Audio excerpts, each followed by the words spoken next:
У эфіры пара. Мы давно кажам пра тое, што вся гэтая вайсковая гісторыя скончыцца для Беларусі ударамі, вайной, магчыма, знішальнай вайной з апакаліптычнымі наступствамі. Не ўсе верылі ў такія сцэнары, але эскалацыя пачалася, і яна наўпрост тычыцца Беларусі, таму што пачнецца і ў Беларусі. Пра самае важнае ў гэтым відэа. Менш 2 тыдняў таму Трамп сустрэўся з Байденам у авальным кабінеце, міла пагутарылі, дамовіліся датычна дазволу біць атакамсамі ў глыб тэрыторыі Расіі. І вось далі гэты дазвол афіцыйна у прайшоўшы панядзелак. У аўторак Украіна ударыла атакамсамі ў склад з боепрыпасамі ў Бранскай вобласці. Тут жа Пуцін зацвердзіў новую ядравую дактрыну, дзе самы важны пункт – гэта Беларусь. У прайшоўшы чацвер расейцы ударылі ў ваколіцах украінскага горада Днепр міжкантынентальнай ракетай.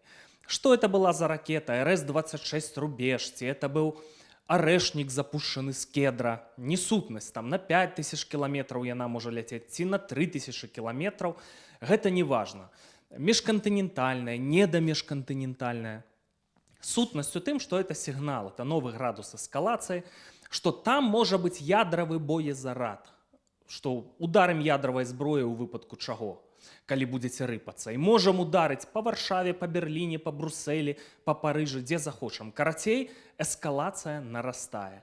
Ну, пры чым тут Беларусь, пытаецеся вы? Ну, што вы думаеце ўвогуле? Беларусь пад стратэгічным кантролем Расіі. Гэта проста так? Ці што? Вось гэтыя мільярды даляраў, якія ўліваліся ў Лукашэнку. Ну, канешне, будуць наступствы. Вось урывак гутаркі з Вадзімам Кабанчуком, адным са стваральнікам полка Каліноўска, а сёння прадстаўніком аб'яднанага пераходнага кабінета па абароне. Мы павінны разумець, што Пуцін робіць пэўныя рэчы не проста так. Калі яны агучылі пра ўвядзенне ядзернай зброі в Беларусь, для нас всіх это вельмі трывожны сігнал, таму што я вам скажу, што нават фізічна она можа там не знаходзіцца, але яны ўжо ствараюць падмурак пад то, што магчымы такі сцэнар, і гэты сцэнар будзе рэалізоўвацца з боку Беларусі. Пуцін сам хоча праверыць, а ці будзе гэты удар в адказ і куды ён будзе. І для нас, беларусаў, якія пацярпелі ад чарнобыльскай катастрофы, гэта жудасна, проста, жудасныя рэчы, што мы гаворым пра ядзерны ўзрыв. Сёння, дарэчы, нейкія букмекерскія канторы сталі прымаць стаўкі. Вы бачылі навіны? Не, такога не. Ці адбудзецца ядравы удар в 24-м годзе? 24-м нават. Так. Вы сур'ёзна да гэтага ставіцеся? Это магчыма? Не, разганяецца такая навіна, і она як бы кладзецца в агульны такі, не ведаю, істеріяй можна яшчэ не назваць, но в агульную такую канву. Мы неяк уже прызвычаілись, гаворым пра ядравую зброю, пра ужыванне ядзернай зброі, і па мне гэта вельмі насторожна. Справа ідзе да фактычна пачатку новага вітка эскалацыі. Беларусь, яна будзе выкарыстоўвацца в Крымлём в тым ці іншым сцэнарыі па націску як на Украіну, так і на краіны захаду, нашы суседзі. Ну, ці будзе тут небяспека для сярэднестатыстычных людзей? Ці загінуць людзі? Я магу зафіксаваць, што удар в адказ будзе, абавязкова. Тут пытанне, ці будзе ён канвенцыйнай зброі, ці ядравай, застаецца адчыненым, і в першую чаргу удар будзе па вайсковых аб'ектах. Ну, па Менску, па заводзе МЗКТ, які ўцягнуты ў вайсковыя працэсы, біць не павінныя, так? Насамрэч, я не ведаю, які банк цэлей в краінах НАТО, ці ў амерыканцаў. Што там, якія аб'екты занесены, пра гэта мы можам толькі здагадвацца. Я бы мог проста патлумачыць нашым некаторым людзям, которые зараз ходзяць з задавальненнем на эти заводы, якія напоўніцу працуюць на расійскага ВПК, са спакойнай душой ідуць спаць дадому і ні пра што не думаць. Так оно, як бы бумеранг, карма, она вернецца. І тут пытанне будзе в тым, што бомбіць будуць не па дзяржаве, а менавіта па краіне. В Італіі, якая там не надта падтрымлівала Мусаліні, были бомбардировки, были репарации. В Німеччине, которая меньше половы голосовала за нацистскую партию в 1933 году, его просто стерли с лица земли. И никто там не пытал, ты фашист, ты антифашист. Ты в націонал-соціалістичної партії ці ні. Тому що тут не треба, коли починають говорити гармати, тут не треба мати ілюзій. Вы зразумелі, Беларусь падставілі. Вось тады яшчэ ў 20-м годзе падставілі. Калі беларускі народ, а вось гэтыя вузкалобыя карнікі, так, апрышнікі Лукашэнкі, яны ж таксама частка беларускага народа, ну, дазволілі згвалціць беларусаў, парушыць усе магчымыя і немагчымыя нормы права, здзеквацца з малых, старых, жанчын, мужчын, з усіх. І за ўсё патрэбна будзе заплаціць цану. Прытым усім трэба будзе заплаціць гэтую цану. Чаму, калі мы гаворым пра ядравую правакацыю, Беларусь тут вельмі важны элемент, так, вельмі важны пункт. Я не буду зараз сам пераказваць, а пастаўлю вам урывак з гутаркі 10-месячнай даўніны. Гутарка была з амерыканскім гісторыкам, аналітыкам савецкага паходжання Юрыем Фельштінскім. Вось ён, седзячы там у Штатах, у Бостане, разумее стратэгічную важнасць Беларусі і чаму ва ўсёй гэтай ядравай гісторыі Беларусь такая важная, як сюды упішуць Беларусь. Вот как только война началась, да, с Украиной, в феврале 22 года Лукашенко вывел Беларусь из безъядерного статуса. Но переброска ядерного оружия в Беларусь, как мне показалось, делается не с целью приблизить это оружие к границам Европы, потому что на самом деле в этом нет необходимости. И даже не с целью, опять же, угрожать каким-то странам вот с более близкого расстояния в Европе, потому что для этого можно было бы перебросить ядерное оружие в Калининградскую область, являющуюся частью Российской Федерации и стратегически расположенную лучше, чем Беларусь, потому что из Калининградской области можно наносить удары по всей Европе, хоть до Португалии, да, дотянуться. А с точки зрения подготовки гибридной атаки ядерной против Восточной и Центральной Европы именно из Беларуси для того, чтобы избежать ответного удара по территории Российской Федерации. И вот в этом, мне кажется, был и есть план, это та причина, по которой до сих пор никто в России, обратите внимание, не заикается про аннексию Беларуси, при том, что все территории маломальски оккупированные российскими войсками, Путин сразу же норовит аннексировать и объявить неотъемлемой частью Российской Федерации. Вот это, как мне кажется, создает для Европы неимоверный фактор риска, настолько серьезный, что я бы считал, что важнее об этом было позаботиться и превентивно, да, встать на позицию организации как бы освобождения Беларуси от российских войск. Но в связи с этим я, да, говорил, что я считаю, что для Украины было бы очень важно с точки зрения, кстати говоря, задач, стоящих перед Украиной, создать на базе полка Калиновского там, белорусскую дивизию и да, как бы освободить Украину от российской оккупации. А вы имеете в виду Беларусь освободить? Извините, да, освободить Беларусь от российской оккупации. И я как бы считаю, что с потерей Беларуси Россия проигрывает войну в Украине, потому что не контролируя Беларусь, сама задача, да, захвата Украины с юга и востока, она бессмысленна. Да, это невозможно сделать с военной точки зрения. Давайте звернем увагу на дэталі. Раней Лукашенко выхваляўся ядравай зброяй, нейкімі там пагадненнямі з Расіяй, што толькі паспрабуйце перайсці нашу мяжу, будзе рашучы адказ там. Намёк на ядравую зброю, што ударым, так, маем чым ударыць і гэтак далей. Звярніце ўвагу, як толькі Пуцін зацвердзіў гэтую ядравую дактрыну, Лукашенко ні слова пра гэта, ўсё больш не выхваляецца, разумее, у якую гісторыю ён уліп. Ні Лукашенко, ні ягоныя каналы, ні тэлевізійныя каналы, ні Белта, ні Савецкая Беларусь, ні слова Баяцца, разумеюць, якая сітуацыя чакае наперадзе. Хоць да вайны яны рыхтуюцца вельмі даўно.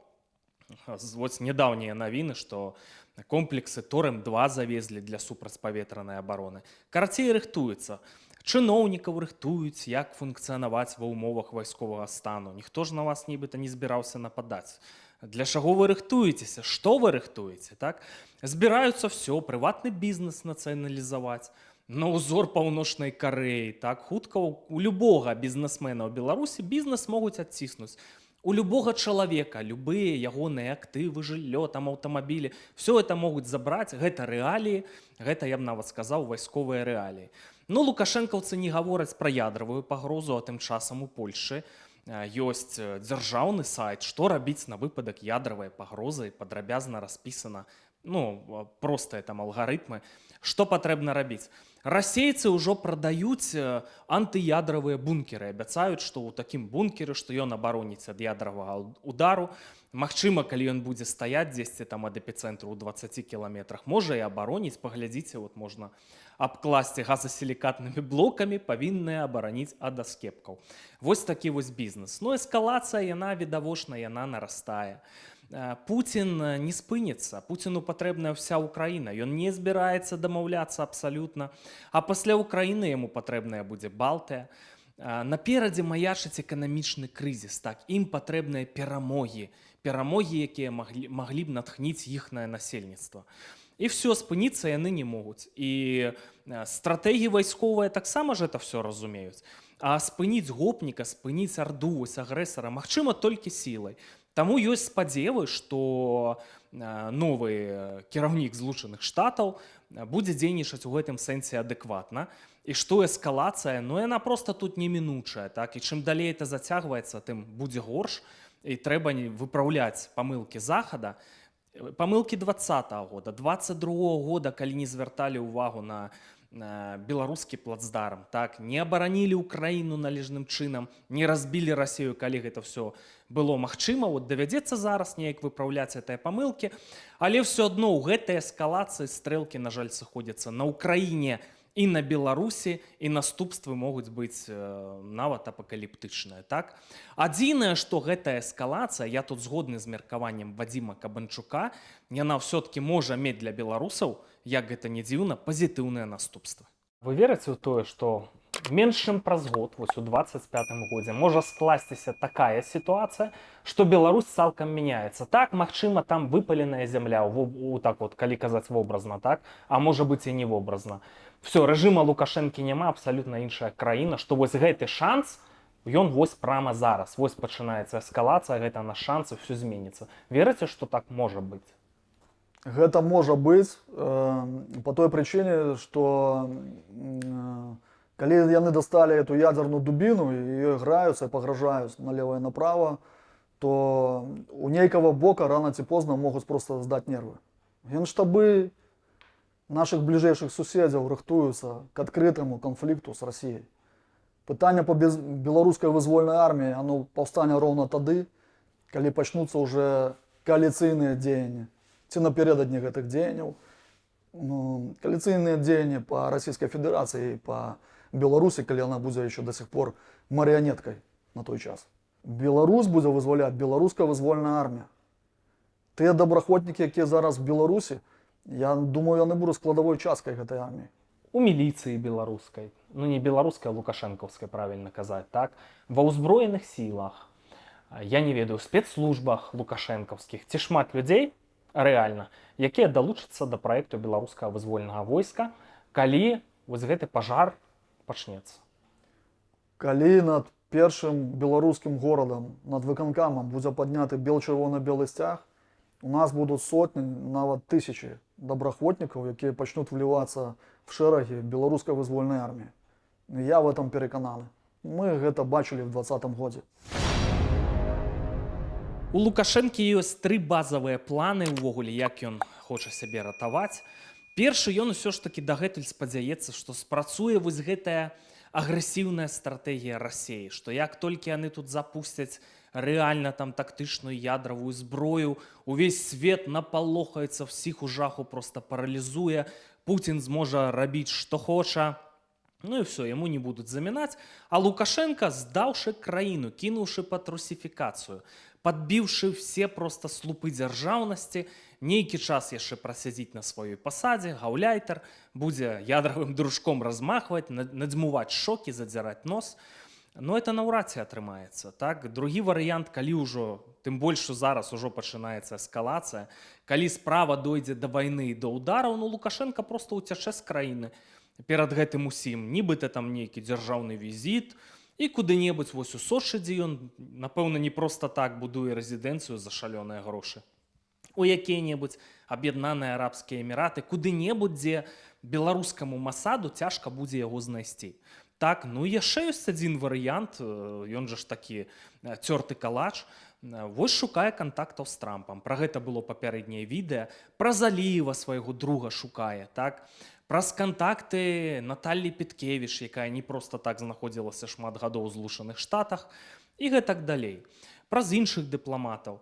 І мае такі спадзеў, так, вось у крытычны момант перакінуцца пад заходні парасончык, пад амерыканскі, пад амерыкана-украінскі, называйце як хочаце, здрадзіць Пуціну. І гэта ён разглядае. І, магчыма, ў тактычным сэнсе на нейкі час у яго нават можа атрымацца. Падзеі будуць цікавыя. У кожным разе, у выпадку удараў, а гэта, баюся, што найбольш імаверны варыянт, ну, удары гэтыя на сябе прымуць беларусы, на жаль, так? І ўвогуле нават не спадзявайцеся на тое, што беларусаў нехта тут будзе шкадаваць. Таму што вот апошняя абуральная гісторыя. Экс-баец батальёна Каліноўскага, так, Васіль Верамейчык, якога затрымалі у В'етнаме, так, і тут жа лукашэнкаўцам перадалі. А чаму так здарылася? Ваяваў за Украіну, атрымаў раненні. Чалавек страляў з энлава па танку з 50 метраў, так, там, цудам выжыў, і пасля ўсяго гэтага атрымаў узнагароды не пускаць ва Ўкраіну. Як увогуле можна гэта зразумець? Я гляджу на украінскія медыі, ввогуле пра гэта нават навіны няма на цэнтральных там YouTube-каналах, там папулярных, на цэнтральных медыа-сайтах ні слова. Пра нейкую там Дженніфер Гарнер, што у яе там кароткая спадніца, вось там яе новы лук.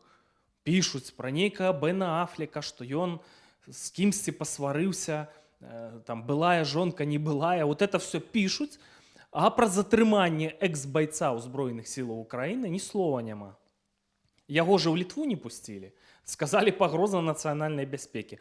Выступіў супраць лукашызма, падтрымліваў у вайне украінцаў не пусціць у Літву. Што это за такое правінцыйнае мысленне? Чаго вы баіцеся? Што это за стаўленне? Таму, калі пачнецца, вот толькі палякі да беларусаў ставяцца вельмі адэкватна, но это такая са стрыжнем нацыя з глыбокай гісторыяй. Назва Польша існуе ўжо там пад 1000 гадоў. Вельмі прагматычныя людзі далі беларусам у Польшы па сутнасці правы грамадзян. Это для мяне вялікае здзіўленне. Ну але калі пачнецца вось гэтае вайсковае ліхалецце, ну тут жа ж ўсё адно ў людзей павылазяць самыя негатыўныя рысы. Таму ніхто не будзе шкадаваць беларусаў. Адзіны наш варыянт пераадолець вось гэтую палярызацыю грамадства, створаную штучна лукашэнкаўцамі, так, і аб'яднацца. Канешне, карнікі лукашэнкаўскія, якія здзейснялі злачынствы супраць чалавечнасці, от хай яны сплошваюць рэпарацыі, так? Яны павінны быць пакараныя па законе, па поўнай праграме. Мінімум, як зрабілі са штазі ў Нямецчыне, так, просто все гэтыя вайсковыя пенсіі сілавікам у 47 гадоў. Все это адмянілі, далі самыя там кепскія пенсіі, самыя нізкія, якія магчымыя, гэта ж Нямецчына. У нас, можа, не будзе такіх пенсій, ну хто ведае. Як мінімум, падобныя рэчы трэба рабіць, але нам трэба для захавання краіны і для захавання нашага народа, а то ж станем планетарнай нацыяй і расцярушымся, нам патрэбна аб'яднанне. Я падсумую, што у Беларусі будзе вельмі кепска. Разам з тым, гэтая сітуацыя, эскалацыя, яна дае нам шанс. Ну, кожны чалавек зразумее, што такое ёсць Лукашенка і наколькі важнае такое паняцце, як незалежнасць. До сустрэчы.